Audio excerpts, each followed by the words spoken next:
circling up here on the She Said platform as a place of respite, reorganization of the proclamation that the United States has chosen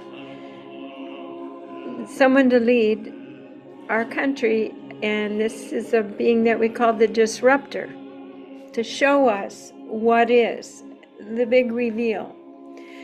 So I welcome you to this platform today, and I've opened the door. I'm just holding a space. It's somewhat, I don't know, it feels like a sacred space to bring your words, to bring your feelings, but most importantly, to see how to retool and reorganize and be appropriate in our divine presence now, because we are here to serve. We don't get to choose how it looks and how things happen, other than just beam out light and new, brighter, benevolent potentials. And I know some of us are exhausted. It was so exciting to perhaps have a greater feminine voice on the table of power. But we're smart, and we are learning just to breathe and observe and allow, and to always send out through our thoughts, behaviors, and words new potentials. So the question today is, how can the voice of the divine feminine bring truth and beauty and love and goodness now? And why am I choosing those specific words? Because those are the words that are the flags of the energy and the markers and the frequency and movement towards a greater divine consciousness for humans. To master the vibration of truth, to master the vibration of beauty and love and goodness, is certainly related to the presence of the divine feminine in her full essence, ringing the bell of truth, owning and creating sacred space and beauty, and being the compassionate, unconditional, loving being, no matter what is showing itself to us. And of course, goodness is laced all through there. It has been said that the path to enlightenment, to finish your human journey, there are 7 major steps. And these are the basics, and they are skewed on Earth right now. There's a dearth. There's a limited proportion of what could be here for more beneficial outcomes. So the 7 steps to enlightenment is actually 70 steps. There are 7 steps or principles to master, and there are 10 steps in each of those 70 steps.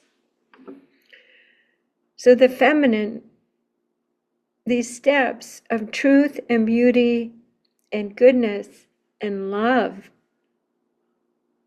are what you promise to bring back in some degree on your own personal incarnating journey, but often in great tumultuous times like we are in now, of reestablishing the very possibility and the very nature of humans residing on Earth.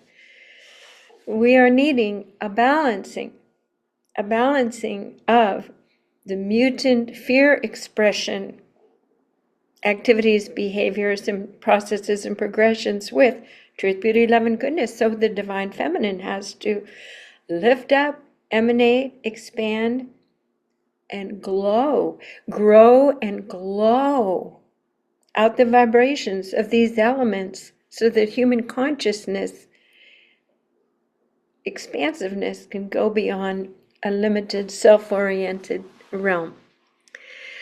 The other 3 steps, which we're not going to talk about today, omniscience, omnipresence, and omnipotence is the final golden scroll that says, okay, now you can co-create with Source, with your thoughts. You have passed all the previous 60 steps and the last 10 steps of using your co-creative power to have dominion over this realm. You have already mastered truth, beauty, love, and goodness, of course, so that your creations are in alignment with these vibrational realms to make it safe for you to create with God, which is infinite, endless power to recreate. So there are beings on this earth right now, maybe you're one of them, you've identified yourself that you are here from a different realm, and you're beginning to unwrap and see that actually you have mastered truth, beauty, love, and goodness pretty darn good. But what is keeping you from being fully expressive modes? How can we up it right now at this specific time? That's the nature of this gathering today, which might just be myself and Anasuya, that's fine. We're the co-creators of She Said Talks, which means the feminine says something, takes up space, has gravity, has the ability to work with co-creative forces if we have mastered truth, beauty, love, and goodness, and dominate with the high frequency that things begin to shift and unravel in lower vibrational realms.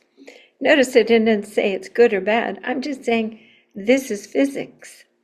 It's physics, folks. And it's real, and it's provable.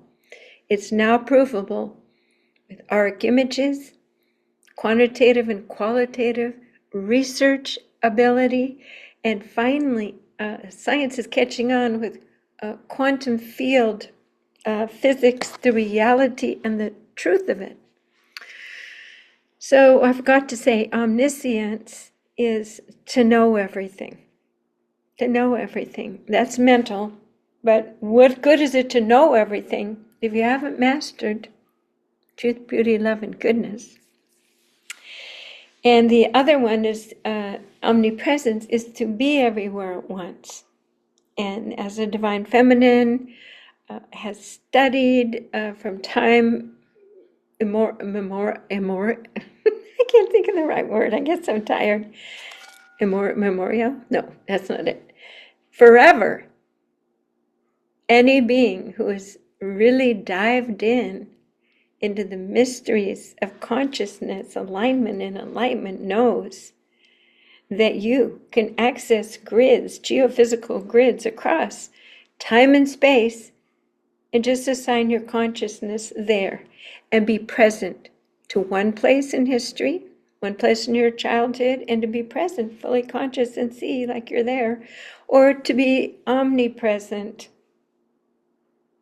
as children of God who can take in the essence of all that is and observe it and watch it and allow it, just like the Creator does. We are part of the bigger chandelier of prismatic fractalating light from the Creator.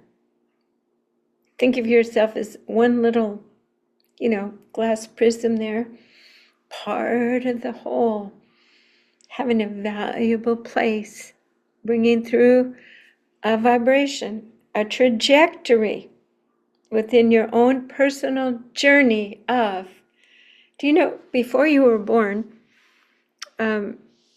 you actually sign up for which of these 7 principles you're going to work on in this lifetime. And for instance, if your soul is mastered or not mastered, if you've been a devious, dastardly liar in 80% of your lifetimes, then maybe this time you want to be that truth sayer. You want to be that courageous one who says the emperor has no clothes on. In other words, you're balancing yourself back to the 0 point, 0 comma, completely aligned with source with no resistance or mitigating frequency patterns. So we'll see who shows up today, and I'll just keep talking. Who knows? Because I feel that holding this field of presence is in the etheric and at Earth at the same time. And as my sisters and brothers have been expressing shock or disappointment at how things are moving, and then others saying, thank God, finally we have the big breakup with usual government, that I'm creating a container of presence to reach out and allow the feeling world to just be, to just feel it, just feel it, just feel and let that emotions go through you. Don't let them get stuck. This is a place where you could come and you could talk, you could share what's next, what this has catalyzed for you. And I've been telling people, I almost feel like suddenly I'm back in chemistry with the Bunsen burner underneath me, reframing everything. Well, now that this has happened, what's my role? Okay? And a did I say burger?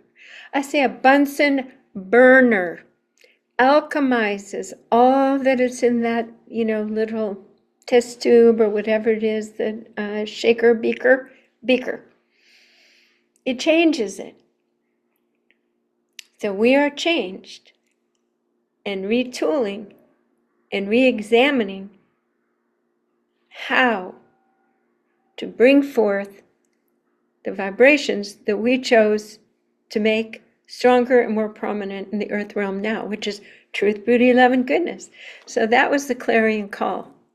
If you'd like to come on and help answer those questions. So I'm going to play my little bowl. I'm going to find some nice music, and we're going to make the intention that anyone who is unsettled or feeling isolated, that we increase our bubble and we bring them in for some depressurizing of their heart and of their emotional feeling world as we hold this sacred space of allowance and presence. Yes. How wonderful. Well, look who's here. She popped her head up. Hey, Yes. hey, pipe in. I've been listening the whole time, and You're popping in and out of your. I have a not good connection with my camera, so please bear with me. I am here, whether my camera reveals it or not. But not but and I'd like to say that we are in a Bunsen burner. We are in the crucible, and this is alchemy that's happening. And alchemy, by its design, is the inquiry that these chemists were going on to beyond chemistry. Was they were mystics with scientific minds, and they were very much interested in turning lead to gold. In the physical, and in the metaphysical, they were very much interested in returning man to the divine. What is the process? What is the alchemical process needed for men / humans to return back to their divine state without dying, right? Without dying. So how can we, in our bodies, embody the divine? And for this inquiry here, she said, how can we return back to honoring and living and remembering the divine feminine that is in us? We have both the masculine and the feminine. And the masculine has been taught to us, denied us, given access to us, all these ranges around the divine masculine.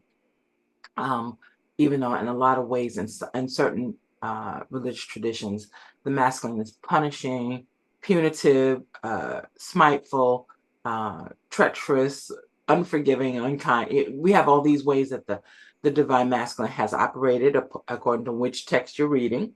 And then we also see the divine masculine as forgiving and kind and loving. And usually those are the characteristics that goes with the Holy Spirit or the Holy Comforter, which originally, before the Greeks and the Latins, the Romans got to it, was feminine. And the feminine face of God was the Holy Spirit, the Holy Ghost, the Holy Comforter. That was Mother God. Not the Shekinah, which is the dwelling presence of God, but Mother God is Sophia, wisdom. Also, that's a Greek term for it. I forget what the name of it in Aramaic is, which is the language before Hebrew. But Mother God was there, and Father had a wife, and the roots of Hinduism, Lord have mercy. The root of Judaism is God was El, and the wife of God was Asherah. And you'll see that in the Old Testament as well, mention Asherah, but one of the ways that Asherah was embodied as a tree of life. And so what you see with, what is that king's name I see it today? Asa, one of the Jewish kings named Asa, he went around and cut down all of the Asherah trees to say we're no longer honoring the divine feminine, we're no longer honoring our mother, we're only honoring our father. And so that was that symbolic gesture, which was literal in the Bible, as has been the relationship that human beings have, according to the Abrahamic traditions, of course, because there are many religions around the world that have divine feminine, like Yoruba, like Hinduism, like Buddhism, like there are many. But according to the Abrahamic traditions, we don't have feminine face of God. The Catholics have a demigod, which is Mother Mary. She's like the mother of God. But she's not equal to God. But before they started cutting down Asherah trees, symbolism for Asherah, the mother God figure that had always existed. And actually, Mother God existed before there was a Father God, because for millions of years, there was only God was a woman. But that's another issue. But what we're seeing now, I say this whole story about Asherah and being chopped down because that's what we're seeing right now played out with in American politics, and really it's globally, because there's been a shift toward the far right, the Nazism, the fascism, all over Europe, with the exception of France and England right now, the UK.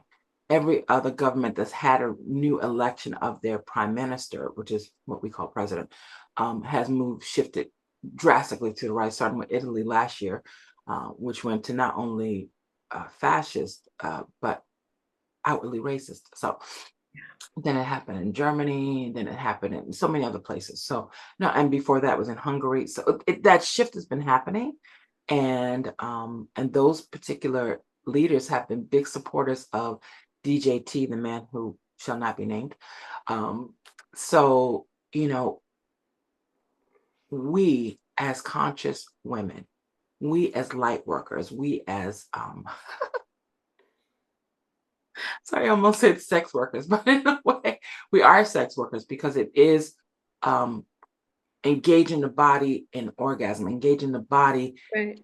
divine ecstasy. So how can we have that experience of divine ecstasy in the body, which we have shrunk it down to sex, but we really do know that it's merging of the divine feminine and masculine. That's the great merging of hearts and souls. So we allowed patriarchy to diminish it and make it ugly and dirty, but it's really a sacred act, and the priestesses used to do that in the temples. You raise the vibration. When you have an orgasm, you go over 732 hertz. And at that point, you pop your head through the consensus reality. So the women would take the tired kings and knights and give them their light back by running the energies. And they did it lovingly. They did it not as sluts or prostitutes, but they held the light within their body. And the orgasms could even occur without penetration or sex. Because that's how powerful priestesses and women That's right. Can use their consciousnesses to morph time and space. So I have a question for you, friend. Sure. How powerful can we be to shift outcomes? How, if we really focused and went into our 0 points, sisters in circle, what do you see the potential for change? Now you're talking about we who are conscious of being priestess, we who are conscious of being light work, Coming together in women in sacred general. circles, coming together in sacred circle, making intention for changes to higher vibration, people, places, and things. Do we really do that? Is it really real? Because I wouldn't be having this video conversation if I didn't think it was real. But I'm asking you, do you feel that we can change energy, thoughts, weather, everything? What do you think? I don't know. I said what I thought. What do you think? Well, I know we can. Yes. Well, Good. I love that answer. if those people who are in the Abrahamic tradition, which means Judaism, Christianity, and Islam, if those of us in that tradition remember two things, one in the Old Testament, one in the New Testament. In the Old Testament, it is said very clearly in Genesis that you and I were created in the divine's image. Yes. Their image. And it says our image. So it already says our as in more than one. Now people skip over that and say, oh, it's the Trinity. And that's 3 masculine images. And I'm like, no, it's not. It's Mother, Father, God, which is what Yahweh means. Mother, Father. Wow. We're not taught that because I'm a fan. I'm a student of etymology. So I always look for what's the root of this word? What's the root of this word? From curiosity place, because I know the origin matters, even if we don't use it according to its original intent, even if we use it in the opposite, that doesn't mean that the vibration of the seed isn't there. So I always try to get to the seed if I can, especially with words that fascinate me. So we are divine beings. We are And divine we can beings. So the work with first the thing powers of heaven. we were created to be able to speak into existence like our creator spoke us to existence. Yes. Which is, God said, let there be light, and there was light. So that power is in us to speak a thing into existence. And this is why in a lot of traditions, there's singing and chanting and singing and chanting. As a matter of fact, in all cultures, there's singing and chanting, and it's repeated and repeated and repeated for a reason, because they understand the power of repetition of words. Right. To create an energetic field to manifest something. And so, to bring into being, to sculpt the vibrational potentialities and bring something into being.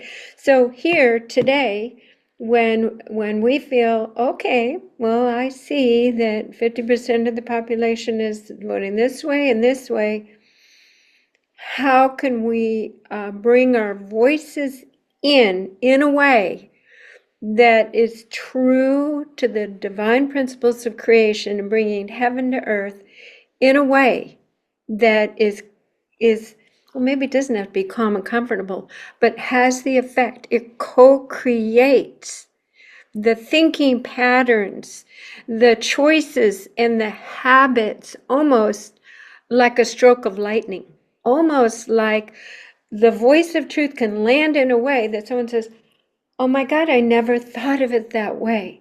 I now see something new. And that's why we have to keep speaking and not be disappointed or not be in our, heaviness. But that Bunsen burger how to catalyze even more truth, beauty, light, and love. Because it's really needed when the entire population is not agreeing and actually not liking or even talking to each other. Is your question a how question? Well, no, I got lost. you So can what? get any part of that you want. How do you see? Well, the first question was just, do you believe that we really can change reality? Okay. Your So thoughts, your voice. You said yes. so So hold on. how do we do it? Okay. So there is a how question. Okay, got it. So I said there's two pieces of evidence for that. First, the Old Testament says we were created and therefore birthed to, imbued with, filled with the power to speak into existence that which we desire. And we see evidence of it because a lot of times we get what we don't want. And you say, well, how is that evidence that we get what we do want? I said, well, how that's evidence is that whatever you speak manifests. So if you say you don't want something, or you don't like something, or you don't need something, anytime you have a negative, it's going to also create. So I don't like this. I don't want any more of that. Well, the universe only hears want. It doesn't hear the don't. It doesn't hear the negative. So that's proof that you are creating, your words create something. Yes. And sadly, because of our lack of training or awareness, we are creating what we don't want and thinking the world is against us, that God doesn't love us, that we're hated because we constantly get what we don't want. So we can Not model. aware of our it's a co-creation. So we monitor our words, we monitor our thoughts to stay in the co-creation with Source rather than resistant whining or complaining, which brings more of the same. It just brings more of the same, which is why they have the saying, what we resist persists. Yes. I don't like this. I don't want this. I don't need to be right. It's going to give you more of that.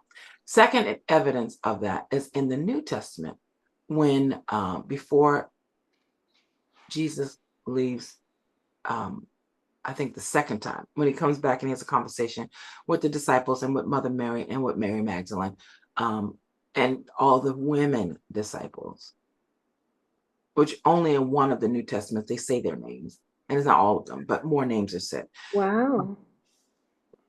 Jesus says, when they talk about the miracles, when they talk about that which he's done and the loss, he says, greater things than these shall you do. Yes. And people somehow don't really think it's true, or that it applies to them, or that's such a great idea, Jesus. But, because we can't imagine, based on how we've been taught about the superiority of the Son of God, and the rest of us are just pagans trying to, get good, and get graced and blessed with a chance to get to heaven, even though these lowly sinners. Well, I don't believe in any of that. But I do believe that greater things than Jesus did can we do. And we have been actually charged with that as part of being created Yes. in God's image. Exactly. This is the time right now. My spiritual teacher, one day I took a picture of my chakras, auric images, and it was bright gold and I had a halo. And I said, oh my God. And I felt so wonderful because my other ones have been all muddied pictures. I said, what does this mean? So she says, lovingly in front of a whole class, look at Jan's picture. She's so excited. She said she felt good, and this was her auric image. She said, you merely went over 732 hertz. She said, that is the beginning steps of Christed consciousness, the free consciousness of the emotional triggers, this human story. And I felt so free. And so it was amazing. And I look back at that picture and I think a lot of human saints, people could see auric images, could see that glow. So now that we understand vibration, how to go into these 0 point states, you can access huge frequency bands and go all the way up and meet God. It's like prayer on steroids. This is what I get when I'm in a group of women who can focus and choose to focus and go up.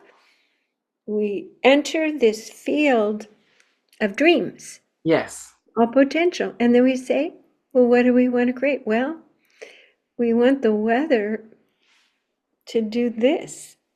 There's a gentleman, a great guy, invited him to France, and he came, and we were dear friends. And I said, I'm just going to give an example here because I want us to remember. It's not conjuring, it's working with the principles of creation and the weather overseen by the great mother Isis, who Magdalene was the 13th incarnation of Isis, space holder, feminine, good for all, harm to none. So we're here standing in this field in France, and actually Tom Kenyon stays right at that inn. right? I'll finish the story in a minute. I said, hey, Bruce, you want to see the power of intention? I said, see that thick cloud cover? You start moving your arm this way. I'll move mine this way. We will part the clouds and begin the spin. It took about 10 minutes. And the look on his face as he looked up and he saw, I am a creator being. And so it just, Spirit told me, it wasn't me doing it. It was me pushing his little button of remembrance. And he could see it. And he just looked at himself, I can change the weather. I said, of course. All humans can who believe and own it and work with God for good.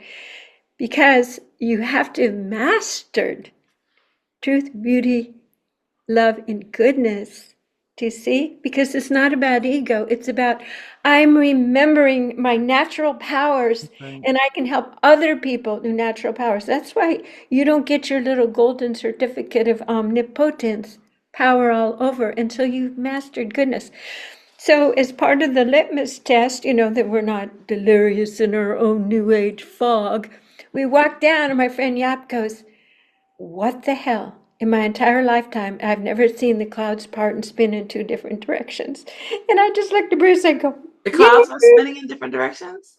yes. Oh I my. said, Bruce, we're going to split the cloud cover, and your arm will guide the clouds to spin in this direction.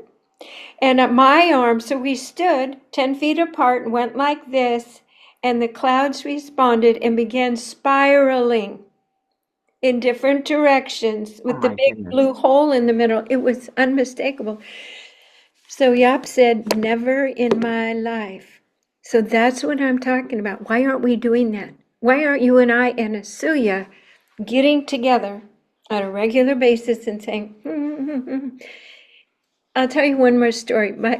I was in a theater group, Well, and my sister do you said, want the answer to that question first? yes, go ahead. Remind me of my story later. It's Something a with your short sister. story. Go ahead. Oh, no, go. If you think you're going to forget, go ahead. It's real short. I was in a theater group. My sister said, Jan, you can live out on stage things you don't feel safe doing. So she sent me this card, and there's a woman there, and it says she hadn't decided to use her powers for good or evil. And she was just like waiting. It was just cute. And we have that choice in every minute. Okay, I hope I didn't make you forget your thought. Your turn. I think I did, but hold on.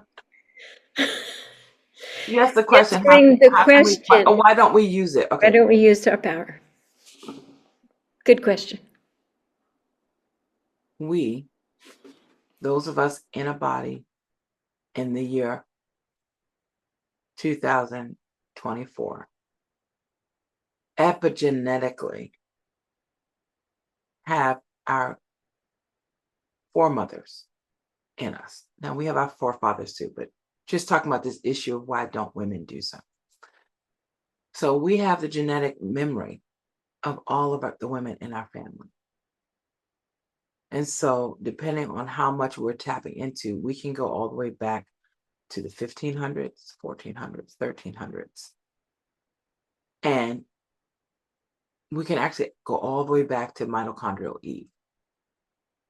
But let's just stick to the closer time to us, the last few centuries. Our belief and understanding of who we are as divine, feminine incarnated, as powerful, as mystical, as phenomenal, has been beat out of us, has been beaten out of us. We were born with this awareness. We knew it. And for millions of years, we used our power to save our families and to save our villages and to save our tribes. That's why God was seen as a woman, because they saw women doing things that men could not do. Carry a child and deliver a child, therefore bring life into the world. Men didn't know how that happened, and they didn't know their role in it until like really recent times. Men figured out they have something to do with conception. But even if they did have something to do with conception, they were not the ones carrying. and delivering and raising these children. So that's God for them. That's a divine process. Men had nothing to do with food. Agriculture. That's the only time men got involved in agriculture is in the last 200 years when they started creating farm tools. Then men got involved in agriculture. So until whether it was the 1700s or 1600s, but it's recent when you think we've been here a couple of million years. That's recent, like that's a blip. Yeah. Women were in charge of making sure everyone was fed. From Well-being. the time we became bipedal and needed to eat differently, women were in charge of feeding or therefore sustaining life. So they gave birth to life and they sustained life because men hunted. But do you think they came back every day with something they hunted and caught? No. The men would go out for a week or 2 weeks or however long it took them to bring something back. Well, the entire village was waiting for them because not even all the men went. So how did they live for weeks or months at a time without food? The women made sure there was food because they understood plant medicine. They understood what was healing. They understood what was nourishing. They understood how to make life out of life. You know what you're describing, the symmetry and beautiful geometry and collaboration within the beehive, the divine feminine queen. And I just learned all the workers are girls. My boyfriend from junior high just told me his girls. I go, hey, wait a minute. The drones do all the work, right? And then there's the queen bee. He said, no, the drones just impregnate the queen. That's an interesting structure and role. I just thought I'd throw that in. All the workers were women. I did not know that. Or feminine, I should say. Yes, they're That makes sense to female bees. And I'm like, well, wait a minute. What are all those? If it's 50-50 males, what happens to all the other ones who aren't chosen to impregnate? It's definitely a matriarchal society, is what I'm saying. Well, what did he say? What did the other masculine bees do?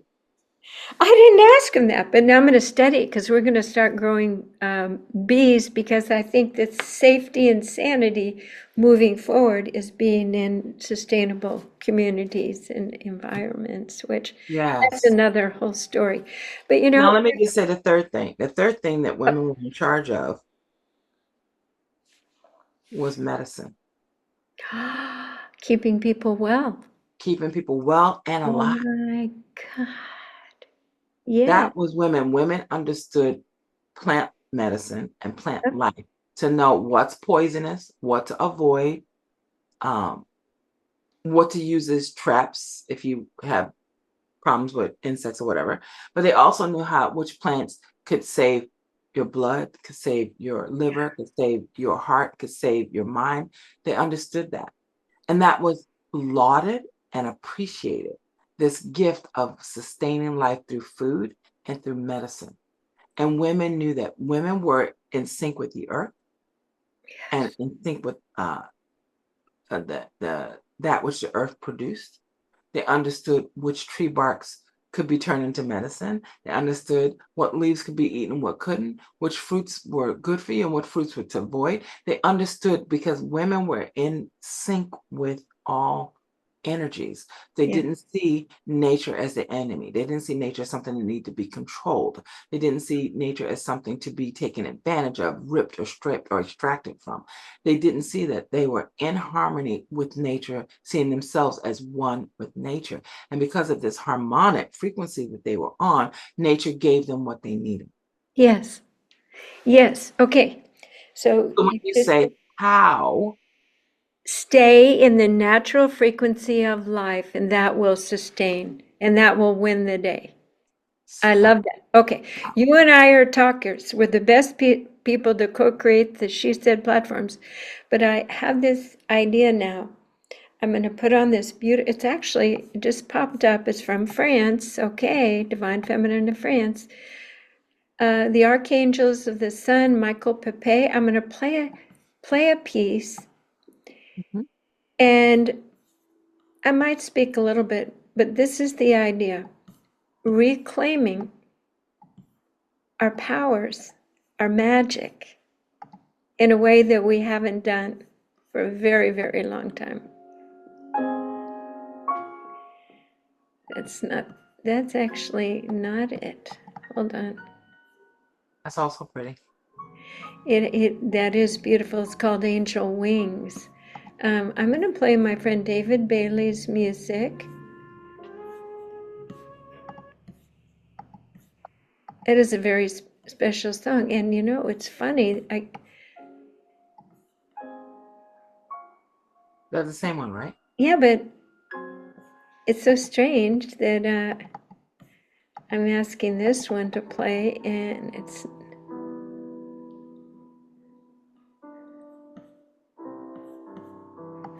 That's it. David Bailey from Rennes-le-Château in France. Supporting the Divine Feminine's expansion. Let's take a deep breath through the nose and out through the mouth. Let's ask ourselves, are we ready to see and own, first to imagine, these expanded great powers that we have been imbued with, claiming our roles as messengers and transition agents? Sometimes even Jesus pulled out a little miracle just to show how it all works. Working with God for focus, like a magnifying glass, and alchemizing and changing this reality for the good. And Jesus said, "This too you shall do, and more." We understand the science of it. Now we understand the dire, more full clarion call for the actualization of these gifts that we know we have exercised and used in other lifetimes where it may or may not have been safe. We ask to release the historical timelines and intracellular memory of not being safe to be powerful. Now, take a deep breath and allow yourself to be crowned with the grace of owning, embodying, and being an instrument of the Creator for truth, beauty, and goodness, and love, to recolor the hearts and minds of all humans, and to bring us into a new, stabilized place of reverence for the earth, for the feminine, and respect for all humans, no matter their place on their journey. We ask that we shine and be this light in such a way that it is beneficial and safe and harmonizing from top to bottom. Mm-hmm. And Miss Anasuya, I bet you have something to add in. Yes. We just thank you, Mother, Father, Divine, that which, oh, my camera went out, that which is beneficent in us, through us, and with us. We thank you for reigniting the fire of memory so that we can remember. To remember is to put our parts back together.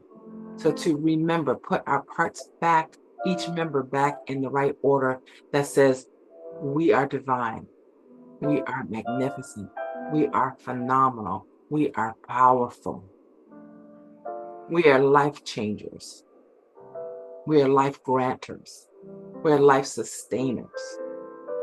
Put our parts, our members back together so that we are back into the embodiment of the divine that we already are, albeit unconsciously. So thank you for reminding us of who we truly are so that we can step out of the realm of fear and out of the realm of being squashed and diminished and minimized and marginalized so that we can step fully back into the truth of who we already are, which are queens on a throne capable of leading queendoms, intergalactic, multiversal queendoms like our Divine Mother.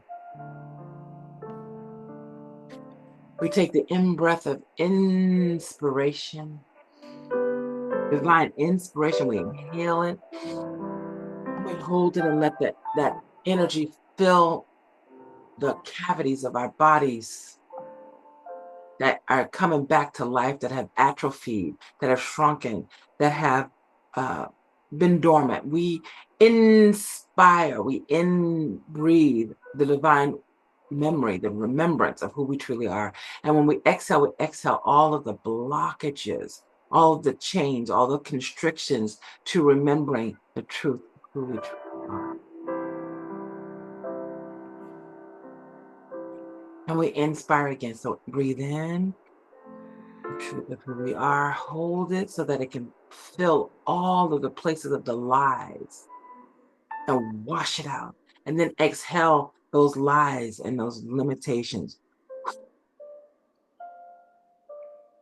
We just let them go. We release them. We don't curse them. We don't shame them. We don't diminish them. We just say, we're done with them.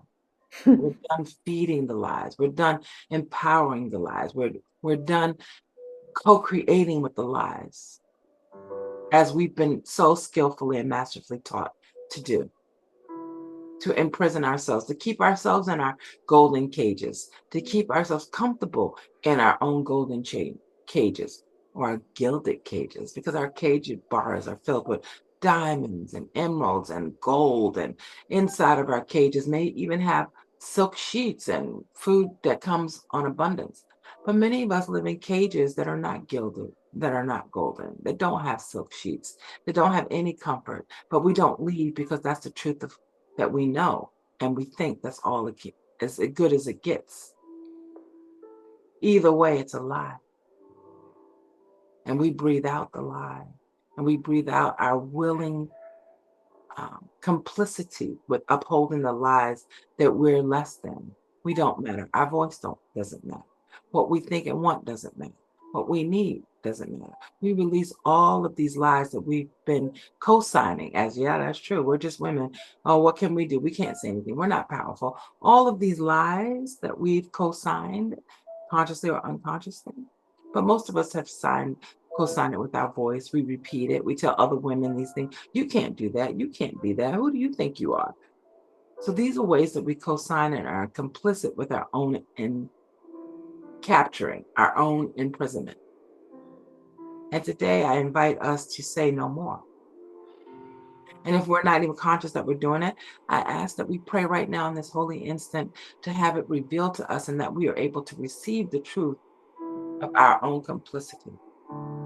That we see it, we don't deny it, we don't resist it, we allow ourselves to be present to in what ways we are complicit in our own diminution, our own marginalization, our own enslavement. Because if we don't realize that we have power to create this mess, then we're not going to ever realize we have the power to uncreate it or to create something new or to create inside of the truth. We've been using our powers to create what we don't want and what we don't like. We can, in this holy instant, choose to create that which we do need, that which we do desire, that which we do call forth for the highest good of ourselves and for the highest good of all concerned. Because as interconnected beings, what we do impacts all who are connected to us. Because all are connected to us, including the ants, including the stars, including the butterflies, including the dogs, including the rats, including the leaves, including dirt, including disease. We're all related to it. We're all co-creators with all that is. And in the divine world, there is no hierarchy. Humans are not more important than an ant. That's hard for us to believe, as we've been taught that we're superior to all things and therefore have dominion over them and therefore can extract and control them. It's still a lie, even if we've been taught this for generations. There was a time when we understood that we were no more important and it was necessary to live in harmony with everything around us. But greed, imperialism, capitalism, misogyny has created an alternate truth that we're living under. It's a spell, and we can change the spell that returns us to the understanding that we need all that is around us as much as all that around us needs us. To be in harmony, to be in co-creation, to be in loving care. The earth upholds us, holds us up, shelters us, sustains us, feeds us. Are we feeding the earth? Are we protecting the earth? Are we upholding the earth? Are we taking care of our mother as our mother takes care of us? It is in this right understanding of who we are as co-creators and at oneness that will have us stand firm in our political power and our social power and our ability to change the social environment in which we live so that it is democratic in the sense of all resources are shared equally amongst us all, that everyone has what they need, that everyone has their needs met, that everyone has that which can sustain them. That is the promise of democracy, that all citizens matter and the needs of all citizens are relevant and worthy of being addressed. That's the goal. We've never ever seen that. But we've gotten close to it in instances, and we've gotten close to it in moments. But we've never fully attained democracy because we always had someone less than, someone who didn't deserve it as much, someone who didn't get to have it as much. Because we also have systemic racism, we have misogyny, we have ways of saying less than, better than. And these belief systems diminish the capacity for full democracy. And that's where to do the work. That's where we need to go to work as beings who can call forth a future that we desire, that we deserve. That was the perfect answer to the question, the purpose of today. How can the voice of the divine feminine bring truth, beauty, love, and goodness now? So there's something that you and I love to say, and you're going to hear me and you're going to join in. Restoring the balance of peace of masculine and feminine on the planet. Mm-hmm. Thy queendom come. Let's say it together. Thy queendom come. That will be Thy will be done on earth as it as it is in heaven. That's right. Well, thank you for being here and taking this circle deep, which I will share with the community, and we will continue to be the sounding board for the truth on She Said Talks in this community. I'm signing off, Jan Jorgensen at soundandlighthealingarts.com. And if you're wondering where to get sustaining energy, to stay focused, and to learn the ways of the divine feminine, every Wednesday morning I do a free meditation, 9 a.m. Pacific Standard Time. It's called Be the Light. Be the light. And introduce you. Thank you. I'm so grateful for this. And do you know why queendom is actually the proper word to use instead of kingdom? because in the original language that what is called the Our Father prayer was written in, which is Aramaic, there is no king. So it's not like they have king and they chose queen. Yeah. Yeah. There was no king. Yeah. It was just the divine feminine. Yeah, the space holders, the earth, the breath, the holders of there we are. Did you paint those? I did. And what you can't see is in this corner here. Let's see. Wow. It says, may thy kingdom come, may thy will be done. Oh, you're What's kidding. the message that you find? Wow. You keep blipping in and out of this reality. This is, oh, my camera's acting up. Yeah. So it's interesting. The spirit is like resisting. There's some pushback from lower forces, but that's okay. We're still going to do it. Interesting. Yeah. Mary Magdalene. And so that quote that is in the Gospel of Mary Magdalene. And when I looked up to see it anywhere else, and that's when I learned that there's no word for king. Mm.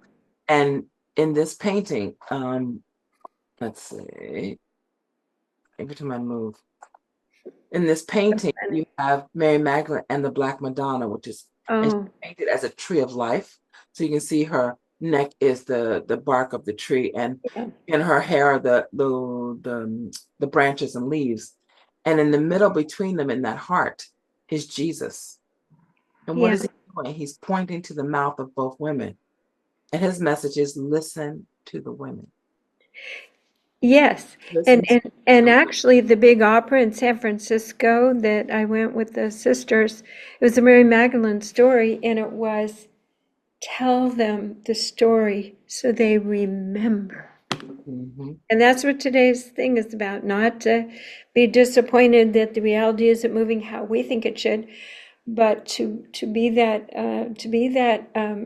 source of truth, beauty, light, and goodness that can help things flow into more benevolent patterns. So you and I can talk forever.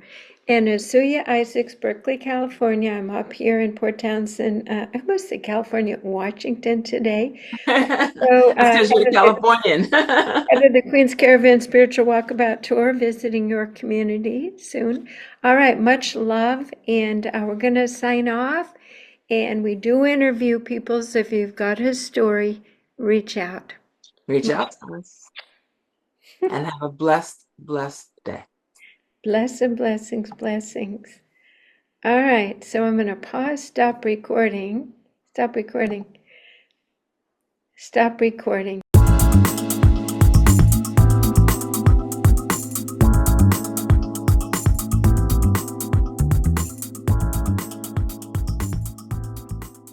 So yeah, hello. Welcome to the Queen's Caravan Spiritual Walkabout Tour. And yes, the fun is beginning. Yes, we're just about to have a groovy good time. Oh yeah, bringing in the divine feminine with two queen goddesses. Oh hello. My God, this is the